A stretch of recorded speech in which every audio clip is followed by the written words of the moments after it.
So the walkthrough that we're going to take part in today is going to be on this Keystone Hideout. It is a travel trailer. And so we will revisit a fifth wheel after the fact to kind of show you the difference, how they all have water connections and maybe cable connections. They're in different places based on whether it's a travel trailer or a fifth wheel. I feel like we need to start out by saying each dealership is probably going to do a walkthrough a little differently. So we're going to go over some general things that we think you need to check or at least know how to operate, that kind of thing, before you leave. Each dealership should do their own PDI once they take a unit in. Hold on, what is PDI? Pre-delivery inspection. Yay! I can never remember what that means. So what that means is the factory is going to build your RV. They're going to send it through a PDI. Sometimes they're going to send it through a super PDI. And then once the factory says it's okay, they ship it with a transport driver to the dealership where we are now. And then before you buy it, the dealership is going to do a PDI there too. So this is the dealership's PDI bay. So before you come to your walkthrough, but once you've agreed to buy it, they're going to bring it in here. They're going to go through all the components, the water heater, the water hookups themselves, the drains, the air conditioning, the heat. They're going to test everything to make sure that it is in proper working order before you come to your walkthrough. That way, when you do your walkthrough, all systems are go, and all they have to do is explain to you how to use all the components. So this is the place they're looking to fix anything that's not working properly before it gets to you. Even brand new RVs come from the factory with problems, and a used one, there's even more opportunity for problems. So they even have a checklist that they go through before they take it to delivery for you to do your walkthrough. Or if you're trading a unit in at a dealership, when they take your trade in, they're going to do a PDI. They're going to go through, they're going to look for anything that's broken or not operational so that they can fix it, whether it's a cabinet handle or something more serious like the stove. But they're going to go through and do their own PDI and make repairs before they sell it to someone else. So the way they do it here at Showalters is they bring the RV, you pick the RV that you want, you say yes, you're going to buy it, and you do all that. Paperwork. Right. Then they're going to bring it into their PDI facility right before you pick it up, and they're going to do another thorough PDI on it. They're going to check all the water connections, they're going to check all the things and repair or change anything that needs to be, switched out or whatever. Then they're going to bring it over to a different bay where they're going to bring you out and do your walkthrough. Now, something they do that is a little different, I'll show you later when we get out there, but all in all, the systems checks, I feel, need to be the same. So we're going to kind of go over a general list, and then we're going to show you, because they're going to be different RV to RV, right? So travel trailer to travel trailer, they might be different. Pop-up is going to be different. A fifth wheel is going to be different. And even still... And then my big Super C is going to definitely be different. So they're all going to be different. So today we're going to focus on... they're doing a walkthrough inside, so we went and caught a little video in there of all the different things. And then we're sitting in the Fusion 425, and we are going to do the same video of the same things on this unit, because just to show you the difference from this travel trailer to this fifth wheel. And they're just a little different, but at the end of the day, they're all receiving water. They all have a power connection. They're just kind of in different places, and they work a little differently. So what should I look for first when we're doing our walkthrough? They say everything is checked out. Where do I go? Like, there's a huge list, and it's hard to put it all together. I'm going to say we start on the outside. So if it's a travel trailer, I think you need to be familiar with the tongue jack, like how to get it off your truck. If it's a fifth wheel, it's not going to be hooked up into anything when you do your walkthrough. So they need to kind of show you how to do that, but then when you actually hook your truck up is when they're going to teach you how to do that. Other things that are outside are going to be, if you have auto leveling, or even if you don't, how do you level your RV? Make sure, and this is going to be kind of another tip from us, a pro tip. Make sure you know how to use that auto level forward and backwards, because we thought, yeah, hit the button, auto level, we're good. We got out somewhere and it was out of range or out of right. If it's at too much of an angle, it'll give you an error. So you need to know how to clear the error. You need to know how to restart it, and you need to know how to get or manually adjust it to get it where you want to. And let me just tell you, our first fifth wheel had one brand of levelers on it, and I knew it forward and backward. And then when we got the last Fusion, it had a different leveling system. And I struggled. And it wasn't because it was harder. It was just because it was different. Now I'm comfortable with it, and I know what to do with it. The one we just showed you guys earlier, one we'll show you later, there's not really any levelers on there. Theirs are more like stabilizer jacks, so they just stabilize the RV. So when you get out to a campground and it's a little unlevel, that's where you need to start putting your little blocks or start putting your little... That's a different video. But I'm just saying, but that's the kind of thing you need to know. But a lot of people don't realize that those stabilizers are not leveling. So make sure that you don't think that those are for leveling purposes. They are different than what's on the fifth wheel. So you need to be sure that you know how to operate them. Our Fusion has auto level. Some of them don't. Ours has 6-point auto level. Some of them have 4. So there's an array of things. But the bottom line is you need to know how to operate your jacks or levelers. Be very comfortable with it. Whichever you may have and whichever version you may have. Also outside, you're going to be looking for how does your power cord connect? Where do you store it when it's not connected? Like our old travel trailer, you literally shoved it in the hole in the camper and then you just pulled it out like an extension cord and plugged it in. Our fifth wheel, it actually attaches and detaches from the camper. So that's different. I don't even know if they make the old ones anymore. But you need to know how that works. You need to know if you're 30 or 50 amp because when you make your reservations, a lot of times they're going to ask you. Sometimes 50 amp costs more. Yes, it does. You're going to look for your spare tire. So see where your spare tire are. Some of them are on the back, some of them underneath. If you have a spare tire that's on the back and it's just a 3/4 inch or a 7/8 nut on the back, make sure you have something that will get that off. So make sure the tools are in there before you leave. Ours is underneath, and we have to use a little tool that we crank like this. It down. So, kind of like some pickup trucks have the same type of thing. And then I've even seen them in like your pass-through storage on a fifth wheel in the front. So maybe in there. Another side tip, if yours is in there, don't make it so hard to get to that if you actually had a flat, you had to unload the whole don't unload the whole pass-through. camper because when you're on the side of the road and you want to get that thing off there, you want to be able to get it off fast. So that's another video, but just make sure that you have that in a spot you know exactly that you can get to it. Water is also a huge thing outside. Where do you hook your water to? And there's going to be different options. So like the travel trailer we looked at, it had a city connection and a tank fill connection. So meaning if you're going to fill your freshwater tank to go boondocking, it goes into one plug.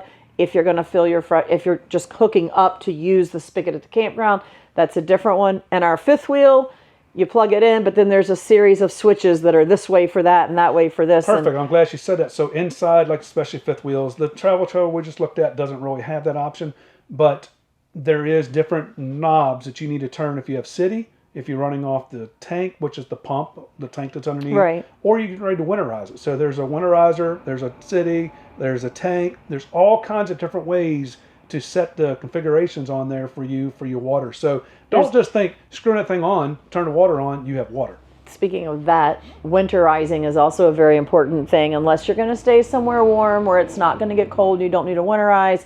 That is something you need to know how to do. And that connection is usually going to be outside. So that's another thing that while you're out there, you can have them show you how to do that. And then the last, maybe not the last. Well, one main thing is, and we should have said this earlier, don't rush through this. This is something... No. Take your time. You want to make sure you have time, 2-3 hours maybe, to make sure you know every single thing you need to know about that RV. Because there's nothing worse. Don't be afraid to ask that question. Yeah, and there's nothing worse than you pick up your RV and you're going out for the first weekend and you get home from work and you hook it up and you get to the campground and the camp store is closed now and you're out there and you don't remember how to do something because now you don't have anybody to call. Of course, you can look for your friendly YouTubers that might have some instruction on it, but take your time and ask questions. They may go through it more quickly than you're comfortable with because it's what they do every day. So to them, it's just common knowledge. So don't be afraid. Don't be ashamed to say, hey, wait a minute. Let's go back and go over that again because I didn't understand or that didn't make sense or I'm just not comfortable that I know it. So while you're also outside, most campers are going to have awnings. One of them going to have one awning. Some may have two. Make sure you know where all those buttons are because sometimes the awning button's in the front for the front. Sometimes they're in the back. Sometimes they're inside. Some of them have control modules that have everything in them, like ours as a control module has everything in there. Let them show you where those buttons are so you can run those awnings in and out and use there's a light switch on there for the awning. So make sure you know exactly where that awning switch is. And as you walk around the outside of the RV, if you see a switch, and you don't know what it goes to, Ask. flip it and see what you know, because ours are I underneath. recommend asking first, because what if it's like for your levelers or your jacks and you get it all A lot of jacked times up? it'll say lights, and you flip it and you're flipping, you don't see any lights come on. Well, maybe your nose lights and it's daytime outside and you don't see those come on. So something else that's outside. It's a big something else. Your poop hose. You need to learn how to hook up your sewer hoses. That's another outside thing. So that when you're at the campground and you need to dump those tanks, you know how to do it. So once you have the poop hose hooked up, a lot of them have valves. So you're going to need to know which valve you're going to clean out. There's nothing worse than pulling this valve thinking you're cleaning out your toilet, and you go back and you go to the bathroom and it starts flowing over. So ours has 4 valves, 2 gray, 2 black. So make sure. And they're labeled. And sometimes they're not labeled correctly. So make 100% sure you know when you pull gray valve 1, it's for the shower. You pull gray valve 2, it's for the sink, or whichever ones they are. They're not all the same. Black 1 is our black tank up front. Black 2 is our black tank out back. Make sure all those valves work. And if Make sure you know where they are, and make sure you know which ones are which. right, and make sure you know what's attached to which. So we have 2 grays.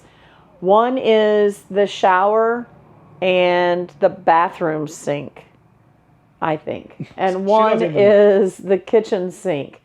And maybe the back. I think the back bathroom sink goes into the black. I don't know. See, I clearly don't know. She doesn't do the tanks. I know which one's good. I know that if I'm in the shower and the water starts getting deep, I holler, "Tank needs to be dumped," and somebody takes care of it. And if the kitchen sink starts backing up, I say, "Hey, sink's backing up." And for you guys right now, that's going to say, "Hey, I don't know why you don't check your tank levels before you go in," and that's something they need to show you where the tank levels are. So now we're coming inside, and you're going to see where the tank levels are. And yes, you do get in the shower multiple times, and you go, "Oh no, the tanks are filling up," and we hit the little button on there that says 3/4 full. So the tank monitoring systems they're really sensitive. Sometimes they work good, sometimes they don't. They may have a little bit of trash on them. Yes, especially like your fresh water can get it too, but like your black water tanks, your black tanks are going to get, they could get a piece of toilet paper stuck and then the sensor doesn't read right. While we're on the sewer hose, I do want to mention. Oh, you went back outside. If you have an RV that has a bumper, we do not because we have the toy hauler, but if you have an RV that has a bumper, a lot of times you can store your sewer hose in that. So just something to think about. We mounted a storage tube underneath ours because we don't have a bumper. Also outside, if you have a toy hauler, you need to learn how to operate that back ramp door. All RVs don't have them, but toy haulers are going to have some sort of ramp door. And like ours, it's such like an airtight area that you can't slam that door shut if you don't have the side door open to let that air out. So just be sure that if you have like extra doors like that, that they show you how to operate them, how to open them, how to shut them, all that kind of stuff. Let's get back inside. Yeah, now we can go inside. So I think we've touched everything outside. We probably didn't touch everything. There's just so many things out there, and even as seasoned RVers, our last walkthrough, we did it through there really quick.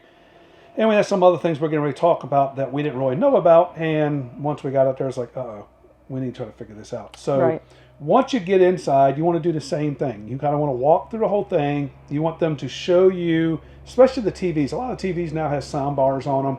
And our Fusion page, we hear so many people say, "Hey, I can't get the TV to go through our external speakers. What's going on?" So make sure there's a delay on it. But if you don't know there's also you don't delay, know but you that. may not even know where to go. And so it's make got to sure go through the sound bar. So they set that up right. for you, show you how to use it. Make sure you have all the remotes for that kind of stuff.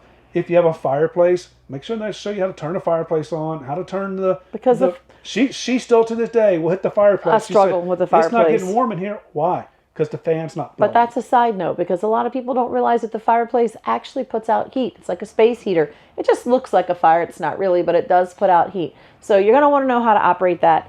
Touch everything, guys. Don't be afraid to touch. Don't be afraid to ask. It's yours. Your camper. Pretend like you're walking through a house and it's going to be yours, because it's the same thing. Only things are different in RVs than they are in houses. Lisa's been known to open up every single cabinet. Make sure they open. Make sure they shut. Make sure they that the latch. magnet touches. Make sure if there's a little thing that the piece goes in, that they go. Because once you drive down that road and it opens up because you didn't check that, and yes, there was two or three other PDIs going through there, but remember, these people see this every single day and they may not catch it. You're not seeing it every day. So if that latch doesn't latch all the way, it may open up and break And something on it. well, and usually stuff like that's just an adjustment, right? So if you And you can notice adjust it that yourself. something's not lined up right, just say, hey, this cabinet door is not lined up right. I don't think it's going to stay. And they can loosen a screw and move the plate, and then it's fine. So you're going to want to check all your TVs, whether you have 1 or 10. You're going to want to check all of your TVs, make sure they work. You're going to want to check your sound system and make sure it works. If it's like ours where there's different zones, I think there's 2 inside and 1 outside, make sure that you know which one is which and make sure that all 3 of them are operating correctly. Make sure they show you how to turn the ACs on. Ours has 3 ACs. So in our control box, we have zone 1, zone 2, and zone 3. In ours, it says zone 1, zone 2, and zone 3 also has heat. But we heat do is not- only on zone 2. No, we don't have heat. See, she doesn't know that. See, she did. We it's do not have there. heat. Oh, not on in the 2. zone. Some Okay. air conditioners have heat. We do not have strips heat on there. strips. So we do not have heat strips. So when I got our RV, it said heat. I thought, wow, I got heat strips on all 3 of them. No, We don't have that. not So so much. when you're going through that control panel or those panels, make sure they're all coming on. If they say heat, ask them if you have heat. If you don't, then you know those are for heat strips. And then after you come on, make sure the compressor comes on, the cold air is coming down. Then you turn on your heat. in all zones. Make sure they're Yes. all working Then in you all turn zones. on your heat and make sure your heat comes on. It's going to smell the very first time because it's burning all that stuff off. Sure. And then once the heat comes on, you know your heat is working. Check your water. Make sure your water works in all your sinks. Make sure your hot water works in all your sinks and showers, your toilets, all the things. We have friends that did a walkthrough and they got home and they didn't have hot water in their front bathroom sink. And they thought it was something wrong with the hot water, and it was really just a kinked line. So, you're going to want to check those things. And that's where he's a little bit different here. And this is where you were talking about going outside. So we can, since you're talking about water now, we'll talk about that piece out there. Like she said, all dealerships do it different. And we learned here that they do their PDI and they do all that stuff and they check all your waters. And I will say they were very thorough on the PDI that we went through when we were here. But they allow you to stay outside. And check.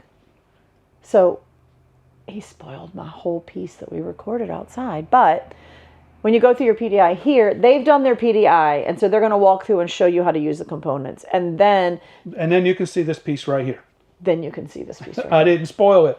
And then after they've done their PDI and you've done your walkthrough and you think you understand everything, they let you spend the night here.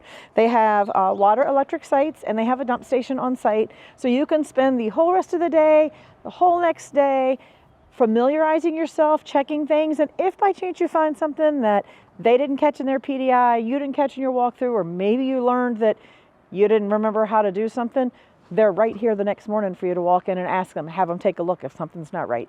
But so I just want you to go through and check everything, lay your hands on everything. So the basics, everybody thinks, oh, I need to make sure the water works. I need to make sure the heat works, the air works. Make sure your stove works. Make sure you know how to operate your stove. Make sure you know how to light the oven. Yeah, A lot of and that's people what I don't know was how to light saying. the Make oven. sure you know how to operate the oven because the oven is tricky. Ours has an auto ignite. Now we didn't have it on our last one. I'd have to stick a lighter in there to light it. It does seem to me like the oven takes longer to get that gas in there, so it takes a minute to light. But make sure you're comfortable using it and that you know how to do it. If you have a microwave, does it have convection? Some of them even now are microwave convection air fryer. If that's the case, make sure that you know what you have and that you know how to use it. If you got lucky and got the dishwasher, make sure the dishwasher works. If you got lucky and had a washer and dryer installed, make sure that washer and dryer works. And it's Side installed. note on washer and dryer and dishwashers, a lot of them, maybe not the dishwasher, but because they're putting out that excess water, I believe, I've never had one, but I believe the standard practice is when you're running a washing machine, you need to leave whichever gray tank that dumps into open so that it doesn't flood into your So if RV. you have 2 gray tanks, you need to ask them Which one? Because if you open one and don't open the That other would be one, bad. you're going to find it in the floor. Right. And so learn how to use that washer and dryer. Another important question while we're talking appliances, in previous RVs we had to register all of the pieces and parts. Like I had to sit down with all the manuals that they give you, and I had to register the TVs and the stove and the microwave, the fireplace, the furnace, all the things. I had to register them all. So I want to just take a minute to say, now we are Keystone owners, and at Keystone, they register all of those things for you. So you don't have to do that. And if you have a problem, you report it to Keystone, you go through them. Their reason for doing that is, let's say they're buying a specific brand of microwaves And when you have a problem, you go directly to the microwave company. Well, then Keystone doesn't know that 90% of their people are having problems with that brand, so they keep using the same brand.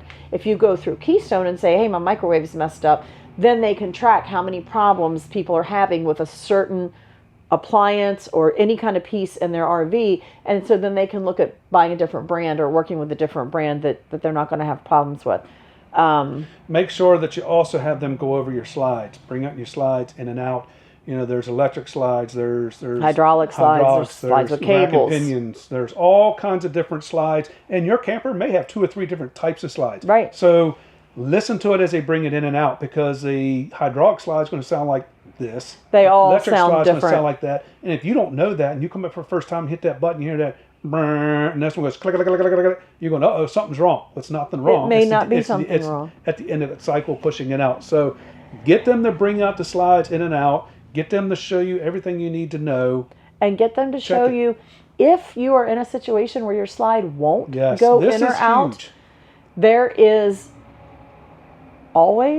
usually, Sometimes. there's usually a way to override it and manually bring it in or out. We did have one that locked up and it wouldn't go either kind of way, so there's that. But if you're at a campground and your slide's out and it won't come back in, now you're just stuck. So there is a way to bring it in, and based on the kind of slide, that technique is different. So go ahead and ask them, hey, you know, if this slide was to get stuck out, how do I bring it in? And there's usually a special tool, and it's a different tool depending on what type of slide you have. So just go ahead and ask those things, not suggesting that something should go wrong, but if it does, you need to know and make sure you have what that to do tool, with it. because this is going to be a cable slide, and this slide we're in right here, and up top, up there's a gear, and you got to run this long Has this shaft weird in there. little Looks flexible like an tool. Allen wrench on the end of it, and you got to put a drill on it to bring it in. So make sure you have what you need to bring those slides in and out if something happens. I also wanted to talk, when I was talking about registering your products, it made me think about, you know, like all of your appliances are going to have some sort of warranty or guarantee, but also your RV is going to come with some warranties, and you need to be familiar with that as well. I think that's more so going to be a question when you're in there signing your paperwork, because at that point in time you could, you know, purchase an extended warranty, much like an automobile. And But- we're not going to get into those. 'Cause No, those I'm not even. Those are No, so no. different. You know, you got this warranty to that warranty. This one covers this. That doesn't cover that. So in this whole series, we're not rolling. I'm not getting into that, warranties. but I will say this: most all we our- recommend some kind of extended warranty. We do. But all RVs are going to come with some type of warranty. I think a general standard is a 1-year warranty, pretty much Bumper bumper to to bumper, maybe not tires or something like that. But, you know, if you find it wrong in the first year, they're going to take care of it. Our Keystone, for example, and this is our Keystone Fusion. I can't speak for all the Keystones across the board, but our Keystone Fusion had a 1-year bumper to bumper. It has a 3-year structure. So I'm going to go out on a limb and say that's like your frame or walls or something like that, The right? structure of the structure, RV. not normal wear and tear, not that kind of thing, not a cabinet door probably, but structural. And then our roof has a lifetime warranty. Now, that doesn't mean when I go through there and I scratch something all the way through there and it just Right. rips the top of it off, but that means manufactured. like if the roof membrane itself were to fail, then that would be covered. And that doesn't mean you didn't seal all of your stuff, and that's another video coming up where we do our preventive maintenance. So Right. you still have to do your part. You still have to do your part. But I'm just saying, because different manufacturers, different brands, travel trailer versus fifth wheel, they're all going to have different warranties. So ask you what need you to want. ask, and you need to be sure that you're clear on what warranty covers what and how long that warranty is good for, so that you can take care of it. Just like you would with any other thing in your world that you spend a lot of money on, you need to understand what you got going So now on. after they showed you everything on the outside, they kind of like showed you everything on the inside, and they showed you how most of the stuff works. Don't forget, a lot of these companies have apps. The app is, for Keystone, we have a My Keystone app where you can put a lot of information in, and you can there's manuals. Yeah, like my Some- Keystone, you put in your VIN, and it's kind of like you're linked to customer service. Like Well, some RVs now don't even come with a manual anymore. They're Right. all online, which is it's nice, because when we're driving down the road, she can pull the manual up and look at something, and we don't have to get out, go up into a cabinet and pull it out. But so there's different types of apps or different types of companies. But the other apps I was talking about is ours has an app that we can use to level, Like our leveling to level system it. So has make an sure app. they show you how to level it. our in command where we can turn everything on and off and turn the air conditioners on and off and all that kind of stuff. That is in there. So make sure they get you. And when we did our walkthrough here at Showalter, she showed me that. She's like, okay, there's an app for this. There's an app for that. Let's get those downloaded. Let's get it all set up and hooked up for you so that you know how to use everything and you're comfortable with it. So, you know, I can't say that all dealerships will be that good at their walkthrough, but I can say they did it here for us.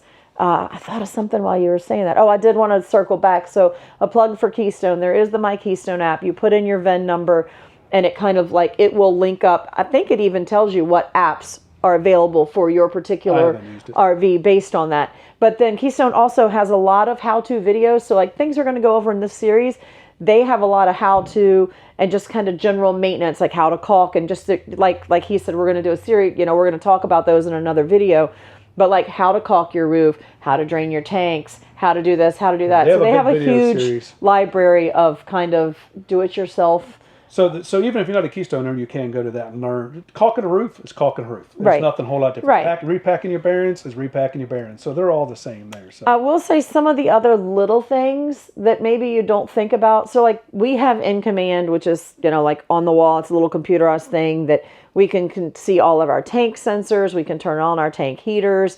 We can raise the front end. We can do all kinds of stuff. Like everything's controlled in that one central hub.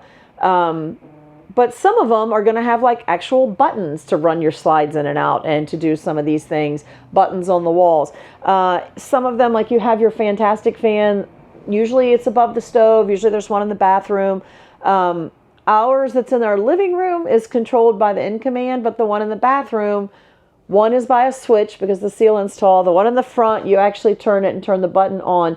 But learn where all those buttons are. So if you see something that looks like it needs a button or you're going to have to turn it on and off and like you can't reach it, ask where that is. Because here's a big one. Ours, we didn't realize it for the longest time. When she was cooking bacon, it was smelling up the camper. She said, we need to turn the roof vent on. We didn't know where the roof vent was because it was in the In Command. It was in Command, underneath this spot, that spot, boom, there it was. Once we learn it, we know where it is. So that's the kind of things you just kind of need to go through the whole As you're looking around, when you're walking through, pay attention. Another one, I guess you might can see the fridge there.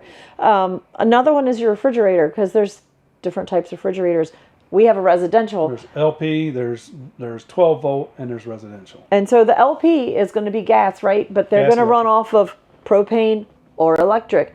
I believe nowadays the majority of them switch automatically, meaning it's going to go to electric. If you unplug from power, it's going to switch to propane. There's also a manual way that you can manually force it to be one way or the other.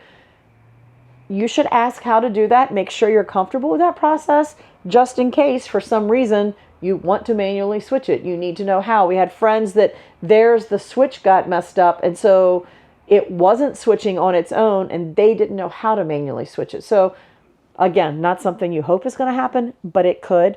If you have a residential, some of them, maybe even a 12 volt, I don't know the answer to that. Some of them have ice makers, which means they're probably going to have a panel on the outside behind the refrigerator so that you can get in there to winterize that. You're not just winterizing your tanks, you're winterizing anything that holds water.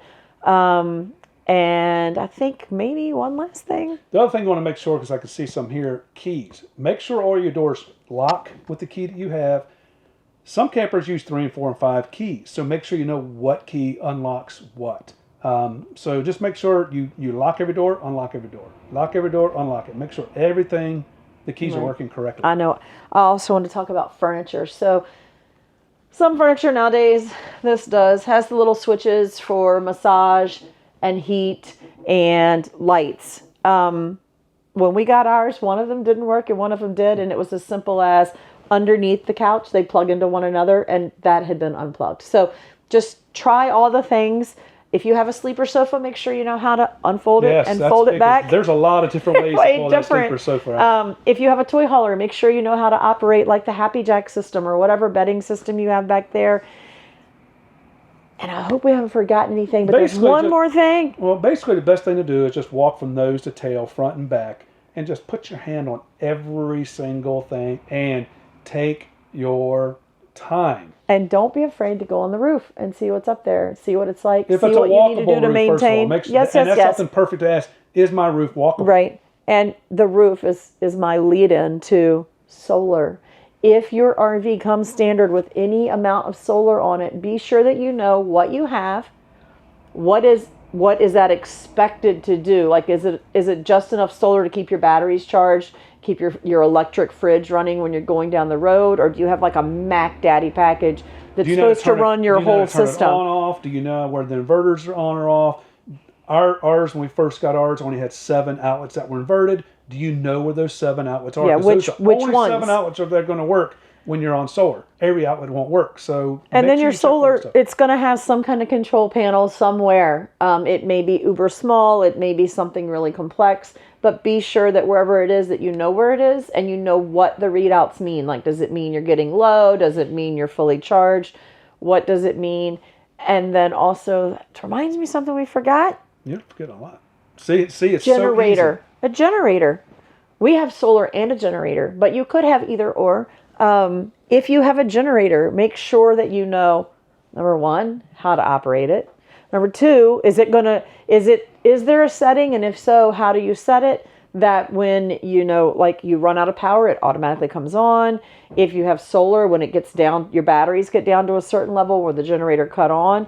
Where do you put the fuel for the generator? How do you change the oil? What's the maintenance schedule? Because you need to maintain that generator. Our generator had 2 fuel tanks. And if they didn't tell me what was what, the front was for the generator, the back was for the toys. But they also showed you that you can take this piece, the back tank, and fill the front tank up. So now I have 60 gallons for my generator. And we learned the hard way, you can flip a breaker on your generator if you overload it. Yes. And while you're inside, something else you need to be familiar with is where is your panel box. While you're inside and you're looking and there's no breakers flipped and you're going, well, we lost this whole section of the camper. What's going on? There are a couple breakers on your generator. So something else you need to be familiar with. The GFI, GFCI, whatever you want to call it. Right. You need to know where those are because there's nothing worse than half the coach being out and you go, what's wrong? You check your breakers, you check your generator, and you know it's what's just going a flipped on. It's just a push the button in fault. And you're good to go. So make sure you know where all the ground fault. He knows that because ours was in the kitchen. And then one day something popped and we lost a big chunk and we couldn't figure out what it was because there was another one in the back bathroom. And we never go back there, so we didn't even know it was there. So another thing that when you're doing your walkthrough, so you're we just looking, keep adding more and more and more, guys. It just does not take long. Maybe we got it all, but we didn't get it all. If not, ask questions. Like drop them below in the comments. What about this? Let our people know. Please let us know. Ask a question if you have one, because we definitely want you to get the answers. The best thing, like we showed you earlier, when Showalters, once you get it here, they'll let you stay out in their lot for the night. While we're here in front of the building, I thought what better time than to give a huge shout out to our friend Steve and Janelle Showalter of Showalter RV for letting us film today, to use their units to film with, and for just giving us the time to do that. If you're looking for an RV dealership, they are in Napanee, Indiana. They are family owned and operated and very customer service driven. So give them a call. There's a lot of people that even come in from out of state. So seriously, if you're looking to buy an RV, be it new or used, give them a try. Look at this cool camper in the PDI. Steve's wife, Janelle, bought this old camper and they're completely redoing it from the inside out. It's my favorite thing every time we're here to check it out and see what's changed.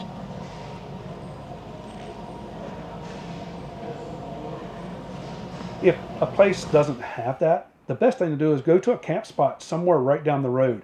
Check every single thing you know, and then if there's a problem, you can come right back. You're only 5 or 6, 7, 8, 10 minutes away instead of being 2, 3, 4, 5 hours away. So use that camper. Or being stuck at a campground and you don't even know how to get your slides out or something. Like, just familiarize yourself with it.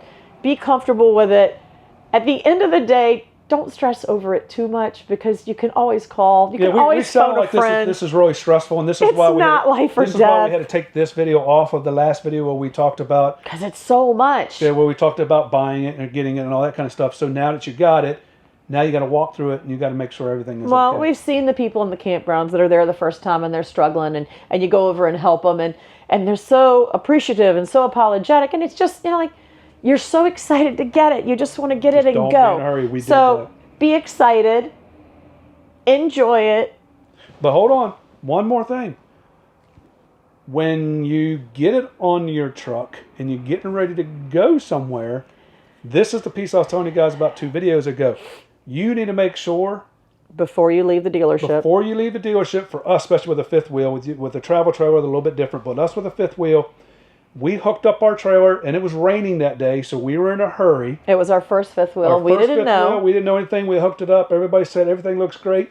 Have a nice day. Go down the road. We did. It was not okay. We drove. We didn't do what we said we would do, where just go around the campground or around We went that home. thing. We went all the way home, 2.5 hours away, and we pulled into our driveway, and our driveway has just a little dip.